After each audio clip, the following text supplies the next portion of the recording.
সন্দেশখালীতে শেখ শাহজাহান ও তার সাঙ্গপাঙ্গদের বিরুদ্ধে যে আন্দোলন হয়েছিল তার অন্যতম মুখ ছিলেন সুজয় মণ্ডল ওরফে সুজয় মাস্টার। তাকে দেখেই সেই আন্দোলনে যোগ দিয়েছিলেন রেখা পাত্র। পরবর্তীতে অবশ্য রেখা বিজেপিতে যোগ দেন এবং 2024 সালের লোকসভা নির্বাচনে বসিরহাট কেন্দ্র থেকে নির্বাচনে লড়াই করেন। যদিও সেই সময় আন্দোলনের মুখ হয়ে ওঠা সুজয় মণ্ডল আবার তৃণমূলে ফিরেছেন। আর তৃণমূলে ফিরে সুজয় জানান, সন্দেশখালীতে প্রথমে অরাজনৈতিক আন্দোলন গড়ে উঠেছিল, কিন্তু সেই আন্দোলন পথভ্রষ্ট হওয়ার কারণেই রেখা পাত্র এখন বিজেপিতে। সুজয় মাস্টার কি বলেছেন এ বিষয়ে শোনাই আপনাদের। আন্দোলনটা রাজনৈতিকভাবে শুরু হয়, তারপরে যত দিন গড়িয়েছে এবং আমি যখন অ্যারেস্ট হয়ে যাই, তারপরে আন্দোলনের ব্যাপারটা অন্যরকম ভাবে পরিচালিত হয় এবং সে কারণে হয়তো আজকের রেখাপাত্র সেই রাজনৈতিক দল নাম লিখিয়েছে, তাদের প্রথমত আন্দোলন যেটা হয়েছিল সেটা সম্পূর্ণ অরাজনৈতিক। তারপরে আন্দোলন যখন বিভিন্ন মুখে মানে ডিভাইড হয়েছে, ঠিক আছে, পথভ্রষ্ট হয়, সেই কারণে রেখাপাত্র একই সঙ্গে সুজয় মাস্টার কেন তৃণমূলে ফিরলেন সেই কথাও জানিয়েছেন। তিনি জানান, রাজ্যের মন্ত্রী সুজিত বসু ও পার্থ ভৌমিক একটা সময় কথা দিয়েছিলেন সন্দেশখালীকে আবার আগের জায়গায় ফিরিয়ে দেওয়া হবে। বর্তমানে সন্দেশখালী ফের আগের পরিস্থিতিতে ফিরে গেছে, আর সেই কারণেই তার এই ঘর ওয়াপসি। শুনুন কি বলছেন সুজয়। যে প্রতিবাদ হয়েছিল সেই প্রতিবাদই প্রথম শুরু করেছিলেন আপনি, সন্দেশখালীতে প্রতিবাদ, এবং মহিলাদের সংগঠিত করেছিলেন আপনি। সেখানে দাঁড়িয়ে আপনি তৃণমূলে যোগ দিলেন, কারণটা? কারণ দেখুন, আমাদের কোনো আন্দোলনটা কোনো রাজনৈতিক আন্দোলন ছিল না। প্রথমত গুটি কয়েক ব্যক্তির বিরুদ্ধে আন্দোলন ছিল যারা তৃণমূল থেকে তৃণমূলের ক্ষতিটা করছিল, যে কারণে আমার প্রতিবাদ ছিল। এবং সাধারণ মানুষের উপর অত্যাচার দিনের পর দিন বেড়ে যাচ্ছিল এবং সবচেয়ে বেশি অত্যাচার হচ্ছিল যারা তৃণমূল করছিল তাদের উপরে। সে কারণে আর জমি জায়গাগুলো যে জবরদখল করেছিল এটা নিয়ে আমার প্রতিবাদ ছিল। সেই জায়গায় আমাদের মন্ত্রী মহোদয় এসেছিলেন, পার্থবাবু এবং সুজিতবাবু, ওনারা আমার সঙ্গে আমার বাড়িতেও এসেছিলেন। এসে ওনারা কথা দিয়েছিলেন যে সন্দেশখালীকে আগের সন্দেশখালী ফিরিয়ে দেওয়া হবে। তো সেহেতু এখন আমি দেখছি সন্দেশখালী আগের সন্দেশখালীতে ফিরে এসেছে এবং সন্দেশখালীর ব্যাটন এখন যার হাতে, মাননীয় দিলীপ মল্লিক মহাশয়, তিনি তার সুচারু কর্মদক্ষতা এবং রাজনৈতিক মতাদর্শ মেনে এবং সুন্দরভাবে সন্দেশখালীকে পরিচালনা করছেন, যে কারণে আমার তৃণমূলে ফিরে আসা। বলছি, এই যে আপনি যেমন তৃণমূলে ফিরে আসলেন, কিন্তু যারা প্রতিবাদী তাদেরকে নিয়ে দেখা গেছে বারংবার বিজেপি বা সিপিএম তারা কিন্তু রাজনীতি করতে, তারাও কি তৃণমূলে সরাসরি ফিরে আসবেন? না দেখুন, এটা তাদের মতাদর্শগত ব্যাপার। সবচেয়ে বড় কথা, আমরা যারা আন্দোলন করেছিলাম তখন কিন্তু কোনো রকম দল নিয়ে আন্দোলন করিনি, আমরা রাজনৈতিকভাবেই আন্দোলনটা করেছিলাম এবং মানে রাজনৈতিক প্রেক্ষাপট পরিবর্তনের উদ্দেশ্যে আমাদের আন্দোলনটা ছিল না। কিছু সিস্টেমের পরিবর্তন আমরা চেয়েছিলাম, সেই সিস্টেমের পরিবর্তন হয়েছে। আমি আশা করি তারাও ফিরে আসবে, তারাও তাদের সেই জায়গাটা বুঝতে পেরে অবিলম্বে হয়তো তারাও ফিরে আসবে। এদিকে সোমবার 30শে ডিসেম্বর সন্দেশখালীতে পা রাখেন মুখ্যমন্ত্রী মমতা বন্দ্যোপাধ্যায়। সেখানে দাঁড়িয়ে বড় বার্তা দেন মুখ্যমন্ত্রী।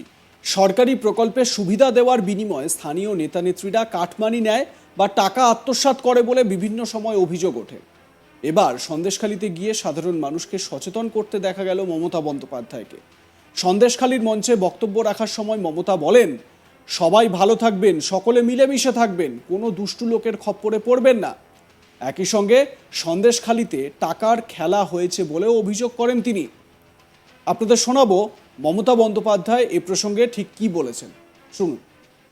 সবাই ভালো থাকবেন আর মিলেমিশে থাকবেন, কোনো দুষ্টু লোকের খপ্পরে পড়বেন না।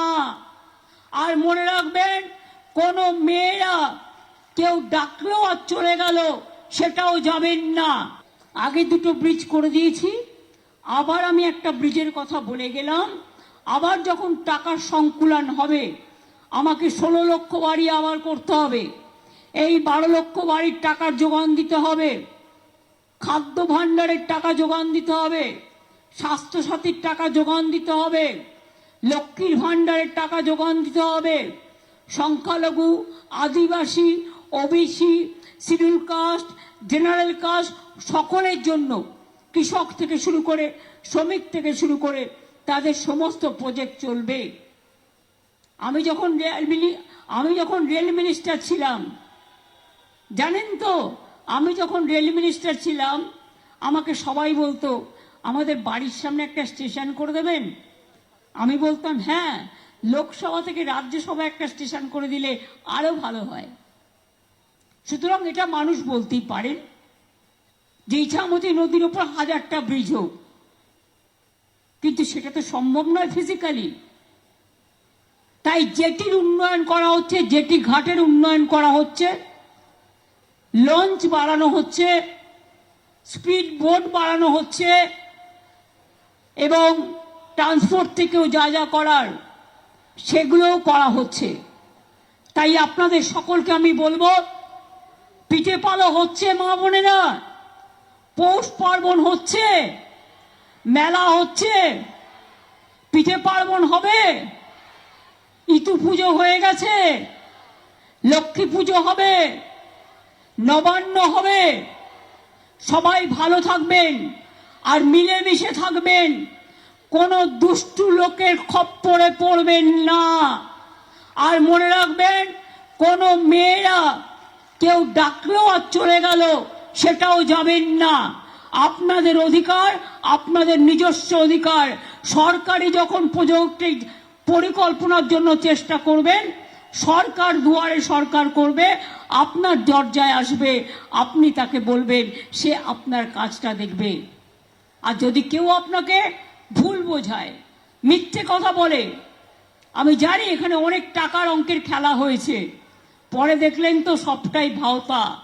মিথ্যা বেশি দিন চলে না, মিথ্যেটা কিন্তু একদিন প্রকাশ পায়। আমি চাই যা হয়েছে হয়েছে, আমার মনে নেই, আমি ভুলে গেছি।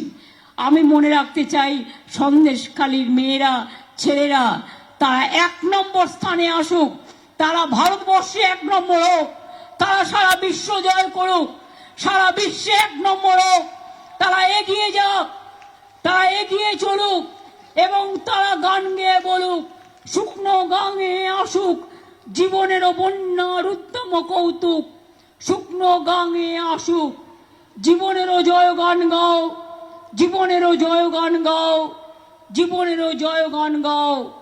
জীর্ণ পুরাতন যাক ভেসে যাক, যাক ভেসে যাক, যাক ভেসে যাক। মমতা বন্দ্যোপাধ্যায় সন্দেশখালীতে অবশেষে গেলেন, দেখলেন, জয় করলেন। এটা কি বলার সময় এসেছে? দেখুন, সুজয় মাস্টারের যোগ দেওয়া তৃণমূলে ফিরে আসা, এটা একটা স্টেপ মাত্র। আপনাদের কি মনে হয় জানাতে ভুলবেন না। দেখতে থাকুন আজ তাক বাংলা, সাবস্ক্রাইব করুন আমাদের YouTube channel, bell icon hit করতে ভুলবেন না।